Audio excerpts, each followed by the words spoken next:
recording this. It's not live, but we are recording it, so if you want to go back and check it out later and see all the dumb things I say and all the wonderfully intelligent things Paul says, you have that opportunity. You can even make memes out of it if you like. So that's going to be on our Church Faith YouTube Connect channel. I'm sure you all know how to find it if you want to. So I have a couple opening questions. One is, what is estuary? What is estuary? I'll tell you the story of how Estuary started, or rather the motivation. So my church is on the corner of Florin Road, which is a rather distressed neighborhood. And for years I'd have homeless people, people in trouble, knocking on my door. They wanted $20 for food, $20 for gas, something like this. And I was frustrated because nobody ever knocked on my door and said, oh, you know, the kind of question you might ask a pastor. And it's like, why don't people want to talk to me? They want my money, they want my help, but why don't they actually want to talk? And in California, you'd be talking to someone and then they'd be like, well, what do you do? Well, I do this, this, this. Well, what do you do? Well, I'm a pastor. Oh, and now they're feeling awkward because they're in the middle of a conversation with a pastor and they're worried about where this is going to go. And so for a long time, I wanted to have meaningful conversations with people outside the church. And I knew that people outside the church had impressions of people inside the church that were not well-founded. And so I wanted a space where people in the church and people outside the church could have good conversations together. And when in 2017, I discovered Jordan Peterson and some of the stuff going on around him. And he was doing a thing called a biblical series. And I'd been playing around with a friend and member of the church named Freddie. We had the Freddie and Paul show on the YouTube channel, which you can still find. And I thought, you know, with Jordan Peterson talking about the Bible, I know some things about the Bible. I might not be a psychologist, but I know about the Bible. And so I thought, there's something going on with YouTube too. So I want to talk about his thing. And actually Rod Dreher kind of inspired me because I'd see Rod Dreher talk about his stuff and then take things from books and articles and put them in. And I thought, what if I dealt with some of Jordan Peterson's stuff on YouTube? So I made a video. And I thought a few people might watch it because Freddie and Paul show got 4 or 5 views a week, usually most of them Freddie. And but he got the views. He did. He did, yeah. But then started getting a lot of views and started people coming to me and wanting to talk to me about the Bible and about Jordan Peterson and most of all about their lives. And so then these people were like, well, we should do a meetup. And I thought, this will be the death of this. Nobody will come. And the first month we had it, a dozen people came. And the second month, 20 people came. And so then we were doing these meetups, talking about the kinds of things Jordan Peterson was talking about, and he got sick, and the conversations got stale, and John Van Donk and I were doing these meetups, and so then John said, well, we need a new format, we need a new way to start conversations, and so John developed that, and another person was pressing me, and I used the image of estuary, where in a church-adjacent group, you don't need to believe anything, you don't need to have any political perspectives. You don't need anything at all. But you can come into this group and you can have a conversation with people you don't know. And it can be a good conversation and a satisfying conversation. And so that was sort of the start of Estuary. And then John had this Estuary protocol and we needed to train leaders. So John did that. And I would talk about it. And a bunch of people, because of the online thing, were talking to me. And so that has sort of been growing since 2020. And so now did Dave leave? There's Dave. Dave is a Mennonite missionary in Germany. There's a group in Germany. They're having a festival in the Netherlands. We have some groups in the Netherlands. We have some groups in the UK. I don't know if you met the guy from Norway here. I don't know if he's still there. He is. He's back there. He's interested in starting an estuary. So it's grown throughout the U.S. and Canada, and one of the things that we'd have these little groups, but it was also important that people would get together in bigger groups, and so then we'd have these conferences. I also had some conversations with Jonathan Peugeot, an icon carver, and John Vervaeke, a cognitive scientist, sort of downstream from the Jordan Peterson thing. So we started doing conferences with some speaker things, but also increasingly with little breakout estuary groups where people who, you go to a conference and you don't know anybody. And so there you sit and you'll sit and watch and you'll hope you have a good idea. And well, when you come to an estuary conference, you're immediately assigned to a little group. And it's just like college orientation. You make friends in that little group. And you begin to talk with that little group. And so then people who are usually watching screens now don't have to just watch screens, but can find another person to talk to in real life. You can see how that connects with the sermon. So, yeah, so I guess when I was trying and often failing to describe what the Midwestuary conference was, what estuary is to people here the last couple weeks, and usually eyes would kind of glaze over and say, try that again? But it was a really interesting experience. I was there for most of the conference. To have the small groups, which I think is really the life of it, to just get people who want or need to talk, and talk beyond the kind of surface level stuff and actually try to dig at meaning and faith and connection. That was really, I think, valuable. What do you think, and this may be the wrong type of question, but I'm going to ask it anyway. What do you hope is the fruit or the result of Estuary? Like, where do you see it going? And you can manage that organizationally, as much as it is an organization, which it isn't, or personally for people who are involved. Where do you see that going? From what I've seen, mostly it leads to friendships. Mm-hmm.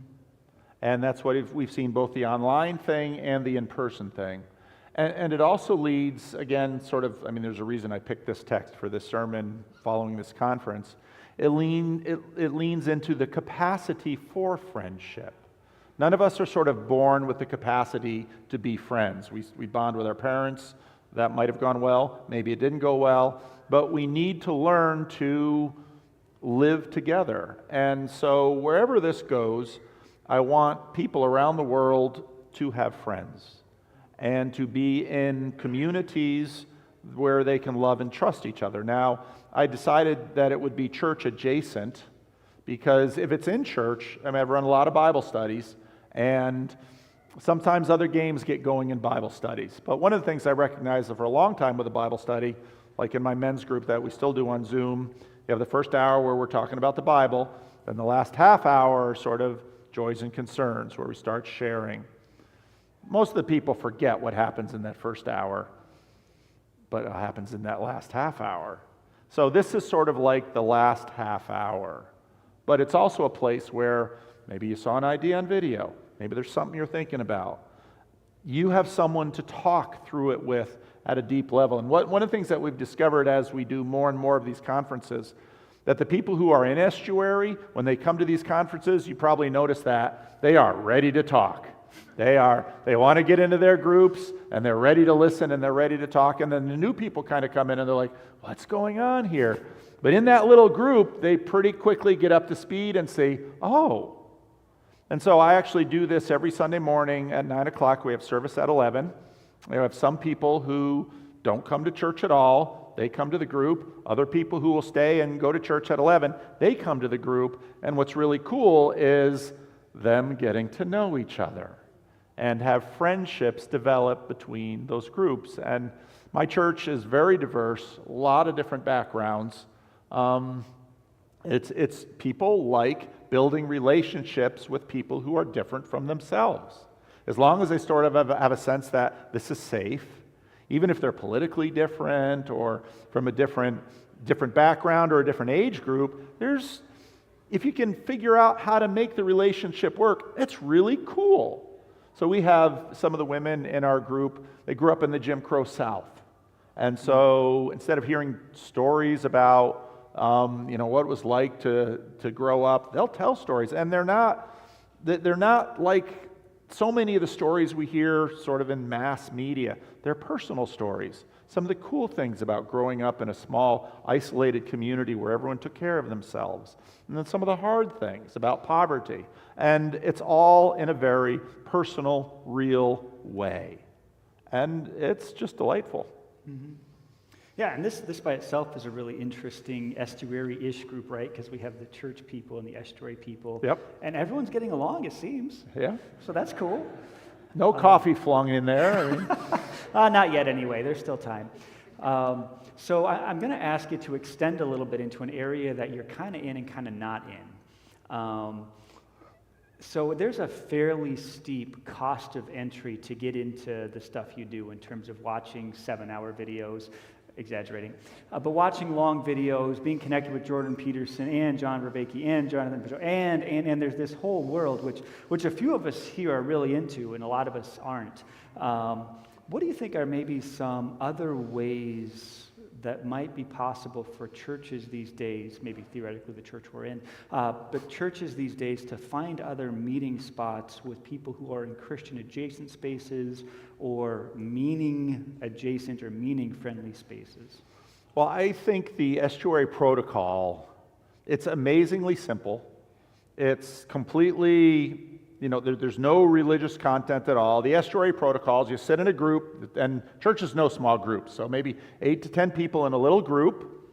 You go around the circle, you do introductions. You go around the circle and you say, pitch an idea to the group where you'd like to start. Be something intellectual, something personal, something contextual, something estuarial, has to the group. Just put it on the virtual table. You can pass if you want to. Just an idea that you have, something you thought about, just put it on the table. Go around the group, you do that. Now the third round, you say, now point to someone else's idea in the group. Which means, I had to listen to everybody's idea. That means everybody in the group was heard. And somebody's idea, somebody else in the group thought, that was a really cool idea. That really caught my attention. And when you go around in that third round, well, suddenly you're talking about something. There's no Bible knowledge you need, no political orientation. It's not, you can start this with anything, and so that's why it takes a little bit to start, because I really haven't figured out an elevator pitch yet. I don't know how to tell this story in 30 seconds yet. But once people start doing it, they really like it.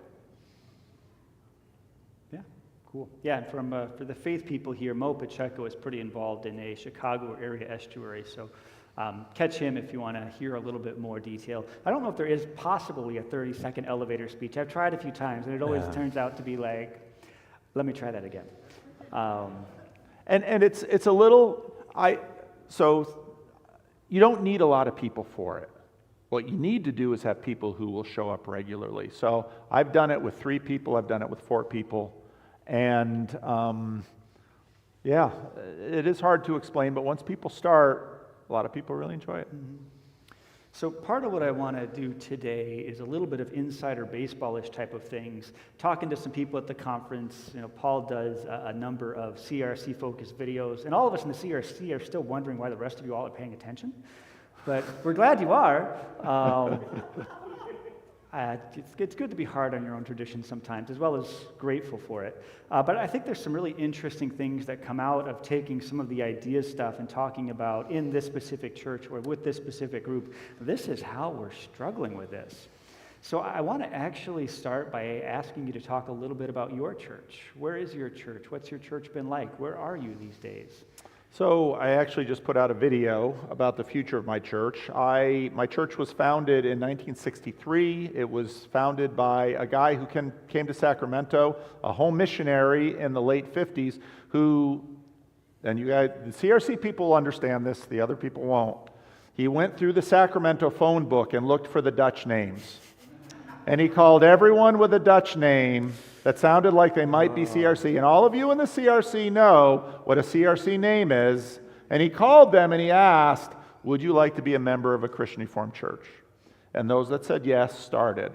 And then they had a home missionary who had a real heart for the neighborhood. And it was a neighborhood just after redlining was ending. And they went around to just the people in the neighborhood. And a lot of African American families wanted to come into the church. So the church became, but the thing is, I grew up in very much a church that was mostly African American and a few Dutch last name people. But this church also had Hispanic and Asian and people, because Sacramento is extremely diverse. And so this church started in the early 60s, and in the 80s sort of flourished to its largest size, but as in many places, the neighborhood changed. The church didn't move. They had some church fights. They had some pastors leave. Stuff happened. And when I got there in the late 90s, church was a little bit embattled. They weren't quite done with their fights because after about 7 months, we had another departure of a group of people who had some conflict. But after that, the church sort of settled down, and we incorporated some new people from the neighborhood, and it's been a fairly happy place. But the church has never been able to sort of grow beyond its founding generation. And so we're getting to the point now where most of that founding generation has died or is quite elderly. It's starting to go into memory care units, etc. And so we as a church are having some viability questions. Just last April, we added 5 new members, 3 adult baptisms. 2 of them came in through the Freddie and Paul show, 1 through the Freddie and Paul show and my channel, and then a couple of others. And so we're asking viability questions now, which is not uncommon in the Christian Reformed Church. We've got some in the Bay Area that are struggling with that too. So some people might think, well, you're a YouTuber, you can, take part in a 350 person conference here in Chicago. What's wrong with your church? And in a lot of ways, there's nothing wrong with the church. It's just the church is kind of going through a life cycle, and we have to figure out. When I got to Sacramento, we did a lot of church planting, so we have daughter churches in the city. So it's kind of like when you grow old, you move in with one of the kids, and we're answering those questions. So I want to ask this question actually a little bit provocatively, and you can pick how you answer it. Why are you still there? Why are you in the church? You could be a YouTube celebrity. You are a YouTube celebrity. So it's really strange because when I come to a conference like this, I am a celebrity. And I walk through the room and people come up to me and they want to say thank you. They're wonderful to me, say how my videos have impacted them, how I've made a difference in their life. And that's wonderful. It feels good in your soul. Ice cream, I love ice cream. But if I ate only ice cream, I'd be dead. And so while a few weeks a year I get to be an internet celebrity, that's fine. But when I go back to Living Stones, nobody watches my videos.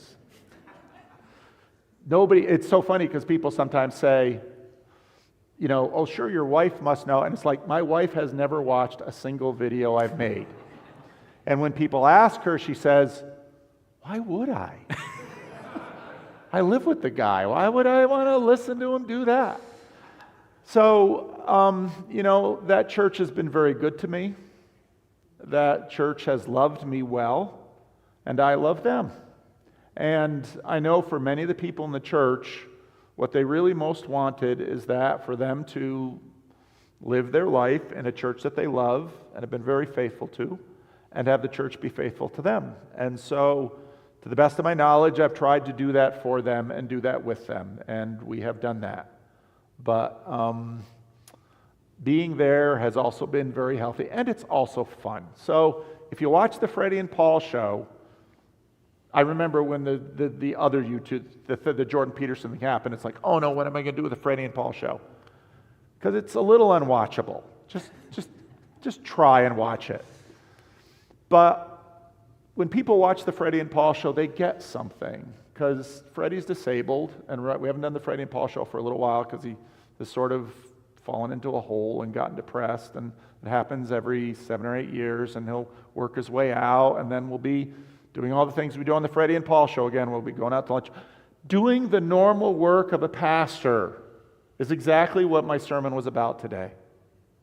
And what Paul says is that should be your life, because that was Christ's life. So I don't know what will happen if Living Stones closes. I'm 4 years away from retirement. I'll figure out, maybe I'll have to go to more of these events than I do now. My council gives me 4 weeks a year. But to be rooted among people that don't care how many subscribers you have on YouTube, is really important if you're going to be on YouTube. Yeah, amen. Not that I know anything about being on YouTube. But I appreciate you sharing with a certain level of vulnerability there, because I think your experience is something of a picture of the church in general, that it's often a mess. The people are always a mess. The pastors are always a mess. I mean, except us, right? Yeah. Yeah. Okay, I'm not the only one. But there is some real joy in being part of a community. I personally did everything I could to avoid being a pastor, and then it happened to me, and I was like, hey, this is pretty wonderful. Good church helps a lot with that. Yep. But thinking a bit about future of the CRC, which I think your own experience and the history, the present of the CRC is emblematic of the broader church, of the divisions, the polarities, the struggles, the decline. It's also, I think, in some ways emblematic of our broader culture, of we've lost a lot of what we feel like we used to have, and many of us feel that loss in different ways and want to go back but can't. Where do we go? So I'm curious if you have thoughts about, I know you have thoughts about, I'm curious what thoughts you would choose to share in this context about what might be the best future of the CRC. And maybe you could summarize, or I could summarize from my perspective. You summarize the CRC of the last 100 years, say, and what might the next 100 years look like? Well, I think the CRC has had some interesting chapters, and I think with Synods 2022 to 2025, some chapters are closing, but I think some new chapters are opening. I sort of described the conflict that we've had in the CRC sort of like COVID, because if it attacks someone whose system is weak, certain churches are going to die. I think the main issue for the Christian Reformed Church, which is always the same issue, is can it do basic ministry, not only to the people that are in the church, but with the people around the church? Can it do that well? Can it do basic discipleship and evangelism well? And the Christian Reformed Church has had an immigration pattern, which is fine, but it has to figure out, as it continues to sort of assimilate into the American church scene, what does it bring to the table? And for a while we used this language of an accent, a Reformed accent, which I don't know if that works or not, but it's fun bringing a lot of these folks who have zero connection to the Christian Reformed Church besides me into a place like this, because we were just in Elmhurst CRC, so they walk in there and say, oh, this is what a Christian Reformed Church is like. It's like, well, some of them are like that. So I'm really glad we're coming in here today, because this is what a Christian Reformed Church is like. And there are probably more Christian Reformed churches that are about this size than that are that. I don't know how big that church is. I need to just see their building. That are that size. The Christian Reformed Church is actually quite diverse, and I think that's a strength. But the Christian Reformed Church is still going to have to learn, how do I love my neighbor? And again, that text in Philippians is such a foundational text. I think about my father's story. So my grandfather was a minister.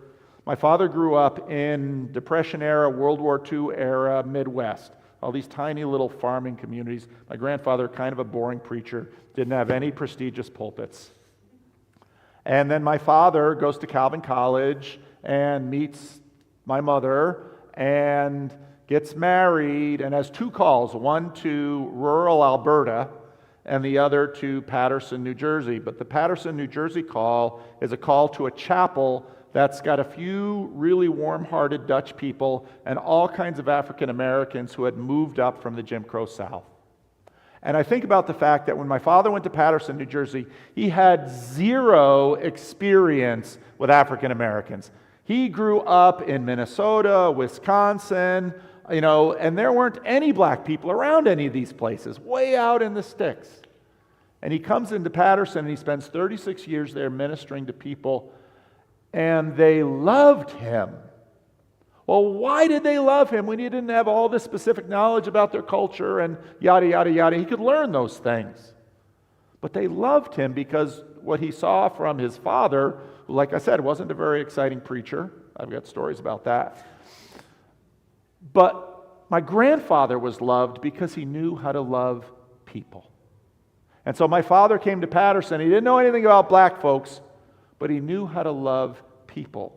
And so the rest he could learn. And so if the Christian Reformed Church, just like Paul says, can learn how to love people, Well, you may be small, you may be struggling, you may not be a church on the cover of Christianity Today, but God will know you. So that's my answer. All right. I've got a couple more questions. I think we'll have some time for us to take questions from the congregation. That may be easiest if you raise your hand. I'll kind of walk toward you say the question. I'll repeat it for everybody because otherwise people aren't going to hear it. You've sort of talked around this a fair amount, but why did you pick the Philippians text that you did for this message today? Because Chad always deflects. Where's Chad? There's Chad, a Lutheran from Wisconsin. He sets tile. And so if you go to Chad's channel called The Friday Morning Nameless, there's a story behind that too. You'll often see Chad. He'll be at home, maybe bouncing his little baby on his lap, or he'll be at work and he's setting tile and we're just talking about stuff on the internet. He says, I want to do a conference. I said, okay, well, there's this Chicago group and they're really sharp people. Work with them. You probably can get something going. And then, okay, we're going to do a conference. And then the topic of the conference is the fellowship of the Spirit. And I was like, okay, how are we going to do that? Because these conferences aren't Christian. We've got a non-theist cognitive scientist, we've got an Orthodox icon carver, and a Christian Reformed minister, and other people. So the idea is we want people who aren't Christian to feel comfortable in that space. So we don't pray before estuary meetings. And one person prayed, and I told her, I said, Elizabeth, we usually don't pray, but that's okay. She prayed at one point. But we try and make this really open, so if you don't believe in Jesus and you don't believe in miracles and all the stuff that people function with, you'll still feel like you belong there. And Chad picks this topic, and it's like, oh, this is going to be interesting. But of course, the minute he said it, this passage came to mind.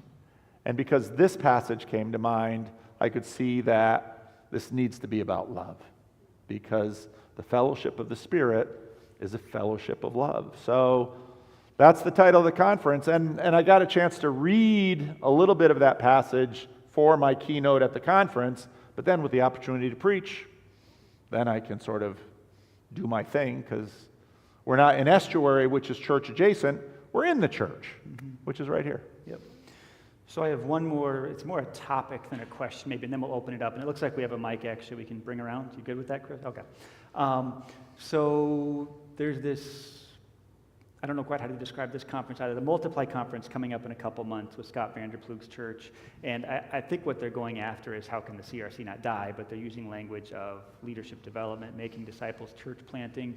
I'm curious what thoughts you have around the CRC doing church planting looking forward. You've had experience with that in the past. Yep. What does that look like in our current age of decay is language that gets kicked around? Yeah. What thoughts do you have?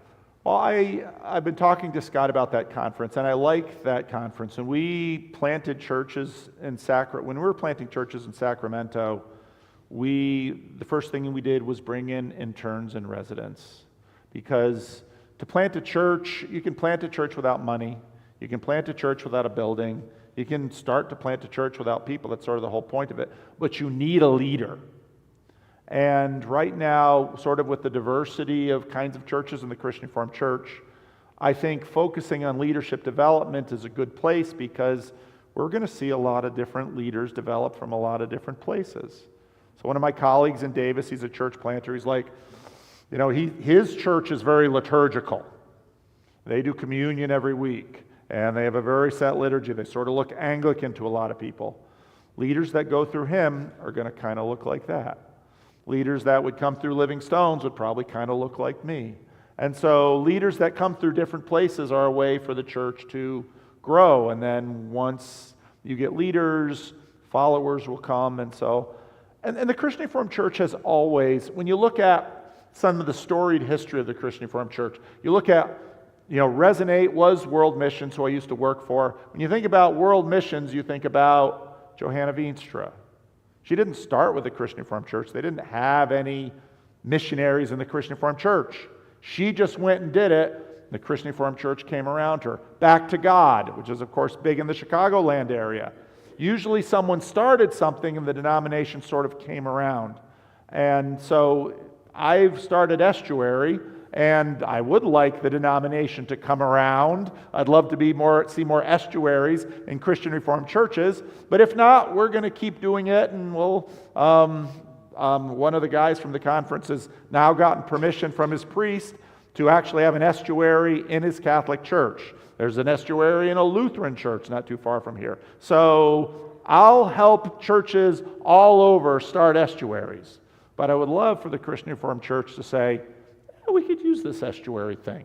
Let's try it out. And the truth is, we had a conference in Chino, we had a Crossroads CRC, Olympia CRC, now Elmhurst. So most of our conferences we're doing in CRC. So I'm hoping this catches on.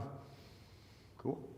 Yeah, to give a little insight into some of our local stuff and draw a connection. So Mo Pacheco, who helped organize Midwestuary, is planting Grace in Garfield, which is sort of a neighborhood transformation church with a high Anglican type of service. Yep. It's a really interesting combo. And we've had some conversations in our area about Spanish-speaking church plants with some of those things going in Chicago. Before we open the floor... I'm going to grab the water. All right. I wanted to ask if you have any questions you want to ask anybody here. I don't know what they would be, but... And I'll ask that so you have time to take a couple dramatic swigs. Well, how do you guys feel you're doing? That's an interesting question. So Faith used to be one of the 5 biggest churches in the CRC, membership of close to 1,000. Really? Yeah. It was the combination of a couple CRCs that moved west. Membership is probably upper 300s now, so pretty big for a CRC, but compared to 30 years ago, tiny. Yeah. We've had to grieve that. I don't know how well we grieved it over the years. The last few years, I think we've grieved that. We have some good things going on, but life is far from perfect. We've got a trickle of new people who are really, it seems like, attracted by, boy, we talk about the Bible, we listen to each other, people care if I show up or not. We have some level within CRC structure to being able to welcome a number of different types of people. I probably should leave the room and have you ask the elders. Because as a pastor, you're always like, my church is the best because I'm here. That is not true. But I feel like we're in a pretty good place at this point, but there's some real struggles and some real questions, because this is a church that's been around for quite a while, in a good place, but not what we used to be. And what does the future look like as the people who grew up in this church have 1 or 2 or 3 kids instead of 5 or 7 or 12? Historically, we always grew by everybody having a lot of kids. What does the future look like to be a church that's faithful to the Word, that cares about people, that really wants to raise our children well, that wants to welcome new people in a world where, frankly, a lot of people just don't care about the faith and think we're dumb and stupid. Sometimes we are. So my sense is we're in a pretty good place, but there's a lot of questions. And a lot of, looking back is not the same thing as looking forward. How do we do that? And if you look at Northern Illinois Classis, which is our broader group of churches in the CRC in Northern Illinois Classis, the churches are all over the place. And a lot of them just don't know what to do. Elmhurst is by far the biggest church in this area, CRC-wise. Has its own strategy. Some of it's worked, some of it hasn't. All the other churches are just kind of, I would say, a little bit out there on their own. We don't have a CRC brand here. We have kind of this church and that church. And it's really hard to say what does the next 5 or 10 or 50 years look like. I think that's true all over. There's an astounding diversity. I look in our classes, the Bay Area churches that 40, 50 years ago were going quite well are kind of in the same position as Living Stones. I grew up in New Jersey. That community is a lot smaller than it used to be. Some of our churches in the Central Valley are doing quite well. So a lot depends on context and how the church can work with the context and flourish where it is. So, yeah, it's not easy. Yeah, and I'll give a very brief little bit of my own history feedback, and then we'll open up for questions. So I was a missionary for a few years with World Missions when it was still World Missions, and we were in middle of nowhere Africa, like Africa 800 years ago, had cell phones and motorcycles, and we were working with people who were first-generation Christians. I mean, literally before they converted, they went out and sacrificed chickens. And they were scared all the time, and it was terrible. not a whole lot percentage-wise converted, but there were more and more people when we were there saying, like, there's this Jesus who loves me. There's this powerful figure who cares about me, because their power was all about exploitation. This powerful was willing to suffer for me. Wow. There's a freshness to that I think we lost in a lot of ways in North America. Yeah, Jesus, blah, blah, blah, blah, blah. The pastors talk about him all the time. When can we go get coffee? But there's a freshness that maybe we're beginning to rediscover a little bit as we slide away from a cultural consensus around faith and have more of a, like, hey, maybe actually, like, having some sort of structure that's built by someone who loves me. I mean, that's kind of cool. Having people who actually, like, love each other even when they don't always like each other, that's pretty cool. There's some interesting things I see here as we become a more post-Christian culture that I didn't see a number of years ago. And nobody talks to me about sacrificing chickens anymore, for which I am very grateful. So we've got a microphone. If you want to raise your hand, I'll kind of point in the general direction. We'll take some questions. Yeah, maybe start over there.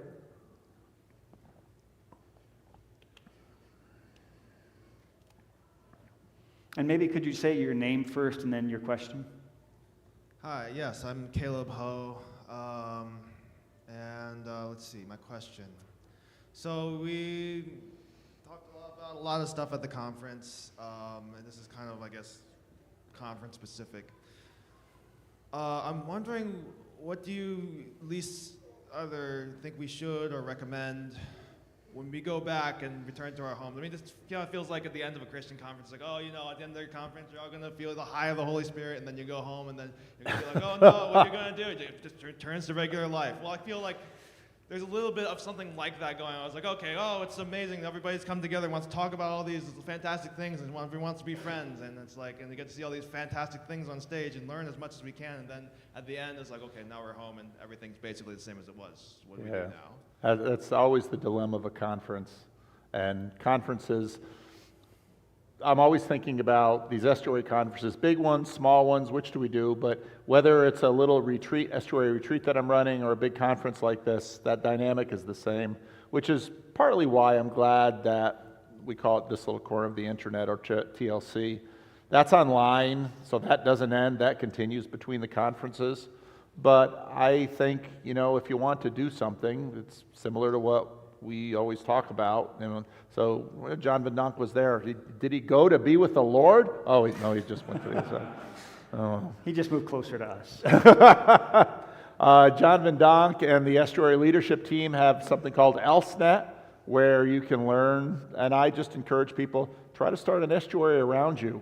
My YouTube, this is again about the YouTube celebrity thing. My YouTube celebrity business plan is really bad, because if people actually listen to me enough, they'll probably stop listening to YouTube. And I would much rather have them listen to me for a while and get some ideas, and then start an estuary and say, I'm having so much fun in my own estuary. I have so many friends. I don't watch YouTube anymore. I don't need to jump on a live stream. I think that's great. So I don't know. I don't have anything more for you than, well, the other one is I usually tell people to go to church. And then if you're in a church, see if your pastor will let you start an estuary group. All right, that works. Thank you.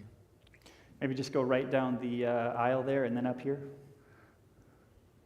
I'm Paul, was part of the conference, and I heard a thread today, I think, that reminded me of your conversation with John and Jonathan yesterday. So I wanted to test it out or ask a little more. So use the example of people going to AI, and does it make them feel better? And so there was a great conversation yesterday. I was trying to figure out where it was going, and I could tell you were nudging in a certain direction. And you mentioned that Job, you've got this story where people are figuring it out along the way, that having a bunch of kids and being successful isn't the measure of success. And it seemed to me that where it was going was, well, our thing maybe now is, do I feel better, is kind of the main metric. So I just want to see, am I kind of following the thread approximately right? And anything else you wanted to share that maybe didn't come out yesterday? Well, I was really tired after everything, and I was talking to Van Donk about conferences. Then I went to bed And I woke up about 5 in the morning, or about 4:30 in the morning, and I was thinking about that conversation I had with Jonathan Peugeot and John Vervaeke yesterday. And I thought, I didn't really communicate well. So I made a video, so you can watch that. That's out this morning. So there's an hour and 10 minutes of that if you really want to know. It's really nice on YouTube. You get a second shot. If you have a bad sermon, you just are like, well. Exactly. Come back next week. I put my rough draft on, and then they can watch the final, and then if I really mess it up, I can do a rebuttal the next day. But what I was trying to push John on is that, so John's focus is wisdom. How do you know if you're being wise? And for Job's friends, they looked at Job and saw the loss of his family and the loss of his wealth and the loss of his health and said, clearly you've offended the gods. You're not wise. And, I mentioned on stage that Jess and anybody, so the little corner's kind of a little community. Jess, is Jess here? I haven't seen Jess. No, I don't see, Jess isn't here. Jess loves the book of Job and talks about the book of Job all the time. So, of course, Jess went up to John Vervaeke and said, was Job wise? And John said, I don't think so. Which, of course, and then Jess told me that in our little Estuary group, and I thought, that is so interesting. Because if you'd ask, if an ancient person would ask, is Elon Musk in alignment with the gods? They would say, of course. Why? Because he's wealthy. Because he's powerful. And he has many children and many concubines. We don't use the word concubine today, but that's what he has. And so Elon Musk is favored by the gods. And Job was not favored by the gods or God because his life collapsed. And so wisdom always has a context, and it always has a measure in which things are evaluated. And this is where then Job transitions to Jesus, because Jesus is running around and people are thinking, look at these crowds. I mean, if everyone had a sword, we could go from city to city to city. We would clean the Romans out here. And with his miraculous power, we could, like Alexander the Great, just keep driving, make our way to Rome. But then Jesus is crucified by the Romans, and everybody in that measure says Jesus has lost. And then he's raised from the dead, and people think, oh, he won. Well, what do you do when you're raised from the dead? Well, if you can't be killed, then you start your army. And he doesn't. That's the thing that has always blown me away about the Gospels. Jesus raised, if someone murdered me and the Lord raised me from the dead, I'd probably go to my murderer and say, how do you like me now? That's what I would do. But Jesus doesn't do that. He says, all authority in heaven and earth have been given to me. Now go, making disciples, baptizing people. And then he ascends. And one of the weird things about the internet is you go on the internet and people want to talk to you, but they're not Christians. And some of them don't like Christians, and they're smart and they have ideas. So one guy was like, the reason I don't believe in the resurrection is, if Jesus was resurrected from the dead, why didn't he hang around and show himself to more people? Or why didn't he hang around today? And he'd have, sit on some mountain and we could get a ticket and fly to, Jerusalem and climb up and say, oh, it's Jesus. Let me see the hands. He doesn't do any of that. And so my friends say, that's a stupid idea. Unless you sort of understand the symbolic world, and he ascends into heaven and he's reigning from heaven. But today, so when John Vervaeke talks about wisdom, and he's very clear talking about AI, LLMs aren't going to give people wisdom. It's going to be really bad, so he's not going to use LLMs. But maybe with AI, we'll create a digital sage that will change the world, like that transition we see in Job into the register of Jesus.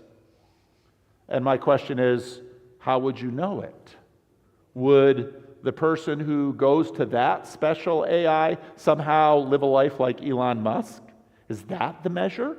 Because this is where Jess's observation with Job was really salient, because Job's friends had a ruler. And they looked at Job and said, aha, you've sinned. And we can see it because of the devastation. And Job says, no, I haven't. But then Jesus follows in that, and everybody looks at Jesus and says, "You're a loser. The Romans killed you." And Jesus says, "No, I haven't." And the crazy thing is, we're in a church full of crosses here, 2,000 years later. So Jesus was right. But then when Jesus says, "Those who want to save their life will lose it, and those who lose it for my sake will save it," it still sounds like a bad deal. Because to do the stuff that Paul wrote about, the world is full of annoying people. And it gets really tiring loving them and forgiving them. And I'm not saying you have to be a doormat or that love doesn't sometimes have a hard edge. But, Jesus basically says, if you live like me, guess what? You'll probably die like me. But then you'll be raised like me. So, you got another sermon? Sorry about that. Well, we do have an evening service, so we usually have a couple here per day, so we're still within. Yeah, question up here. And we're getting close to time, so after that, maybe another question or two, and then we'll wrap this up. But it's permissible to talk afterwards. I'm not going to stand. That's all right. I'm Hillary. My question is, so I've never gone to Estuary. Doug does Estuary. I didn't make it to the conference. I'm intrigued by the fact that you allow open conversations. My question is, how do you keep people from getting really ticked off at each other and hating each other and being like, well, see ya, type of thing? Because today it's just everybody's so angry, and if you don't agree with me, you hate me, and I hate you. And I'm just intrigued by the fact that, like, do you set up boundaries? Like, we're not going to get mad at each other? Because people don't know how to have discussions anymore and even agree to disagree. So how do you keep people from hating and being This ticked off? is a very common question that gets asked, because when people think about, okay, 10 total strangers come into a room and they get to pick the topic, and someone thinks Trump, Gaza,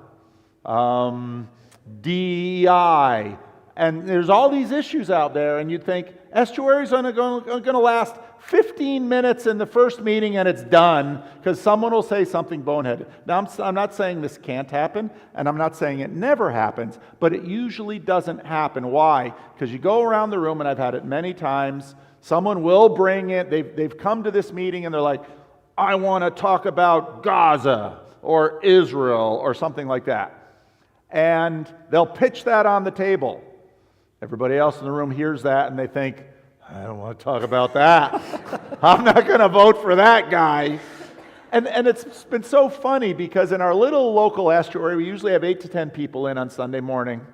And about half of them sort of come from internet land and half of them come from the church. And, I'll do these videos with these fancy words talking about all these ideas. And some of the internet people will come in and say, like, I want to talk about your video this week where you talked about the transjective nature of reality. And this 80-year-old black woman will say, well, last week we talked about trust, and, I had a fight with my son, and I don't know if I can trust him, so I want to talk about that. You know where all the votes go? It's not to transjectuality, it's to that woman. In fact, one woman came in, my washing machine broke, so I'm going to the laundromat. She put that on the table. And it won. Because people loved her and they want to talk about how you doing with the clothes. What are you learning in the laundromat? What are people saying? New Estuary site. There you go. So that's the concern that everybody has. Now, that isn't to say that every now and then there's someone that has to learn a few social graces. That happens too. But it's what I like about this being church adjacent is churches are full of people who know how to do small groups. And anybody who's led coffee break in the CRC or a men's group kind of knows how to handle this. So, John, we've heard a lot from you this morning, so why doesn't, why doesn't Paul have something to say? And you manage that, so it works very well. It's ironic that you just said that John had a lot to say and you didn't this morning. Just thought I'd point that Don't out. feed him. Don't. He looks innocent, but he isn't. I think I saw one or two more hands. Yeah, over behind you, Chris, and then over here. Or over here first, and we'll have you for the last one. So make it a good one. Linford Stutzman, I'm Dave's dad, and the next comment will not be ice cream. I don't watch your videos. Dave sends me links all the time. You gotta watch this video. I'll watch maybe 5 minutes to make him happy, but then I do something else. The only time I watch videos is like when I'm trying to fix the car or something. Okay, is there a cultural divide or difference between people who are on the internet and absorbing and connecting with you and all these other people with things to say out there, and those who don't watch videos at all because they kind of don't like it? And how is your ministry, can it ever connect to those who don't? Well, first of all, I have a fairly humble ministry. I'm not exactly imagining I'm going to take over the world, and I've also said that my YouTube strategy is self-defeating, because ideally, if someone actually sort of follows what I want from these videos, they probably won't watch any more videos. But this is part of the reason I'd really love to see if churches can try and play around with Estuary. And again, my Estuary, it's about half people from church come and half people from the internet land come. And the internet land ideas usually don't go anywhere. If you look at John Van Donk's estuary in Southern California, when I visit his estuary, I'll walk in and a few people who watch videos like, oh, look, Paul's here. I get to be an internet celebrity for a minute. Most of the other people are like, there's just a new guy here. He's big. Yeah, he's tall. And because the point isn't watching videos. Videos are going to come and go. The point is the relationships and the quality of the relationships that the people can create, which again is kind of the point of the sermon that I preached this morning. Paul, I mean, when you think about it, when you think about the church at Philippi, and actually David said, that's the first church in Europe, and he's right. And you think about, I'm preaching through the book of Revelation right now, and it's audacious, because you read those oracles to the 7 churches, and those oracles are like global. And when you think about the end of the first century, probably there was no church there that had as many people as you. There were probably 10 or 12 or 15 people, or maybe in the larger cities, a few groups. YouTube is going to come and go. My name is unimportant. And Estuary might go for a little while and might disappear. But again, when you ask me about the telos of this, what the end of this is, it's that I look around at, like there's Isaac, and there's Freerillian, it's also called Nick, and there's Chad. I know their stories. And they've got really cool stories. Did you bring your spoons, Isaac? They're in the truck. All right, the spoons are in the truck. Isaac plays the spoons. And Freerillian on Twitter has a lot of really interesting things to say. And if you ever heard of Bethel Redding, talk to him about it. He can tell you stories about it. And if you need someone to set tile in your bathroom, talk to Chad.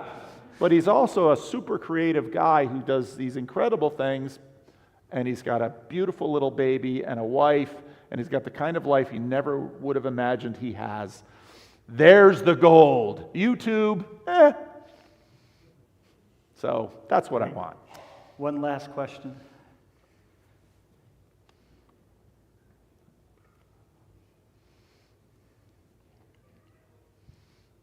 I'm Steve, and this service was right up my tradition, you might say, so I really enjoyed the worship service. We're here every week. It's a 6-hour drive, Pastor. I'm sorry. But it reminded me of my little church 50 years ago, So when you mentioned going back, how far do we go back in time? You talked about the time of the 1,000 members. I'd like to go back to my little church at the time to the 140 members. Pastor Paul goes back to the time of the crucifixion. Vervaeke to the time of Socrates. Pajot to the time of Genesis, right? The evolutionary biologist, billions and billions of years, okay? So I felt like I'm from the United Church of Christ, and I felt like our larger denomination, our conference, and then our national has kind of been hijacked by a certain group. So what they wanted to trim off as baggage is my tradition. I guess I'm just looking for advice. The stone the builders rejected became the capstone. So, if your little church and your little tradition has been cut away as somehow excess baggage, you stand in the tradition of the stumbling stone himself, who was hung outside the city. The Romans weren't even that motivated to kill him, because when they did a trial, they're like, but these people really want him dead. They crucify a lot of Jews. Why not one more?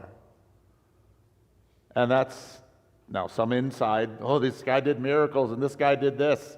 And isn't that, we love to see a big man fall. So you just keep working your little church, and you don't mind so much if people cast you aside, because the Lord that you serve was cast aside. And look where he is now. And that's the gospel. And that's where we're going to end this particular conversation, but feel free to hang around and keep talking.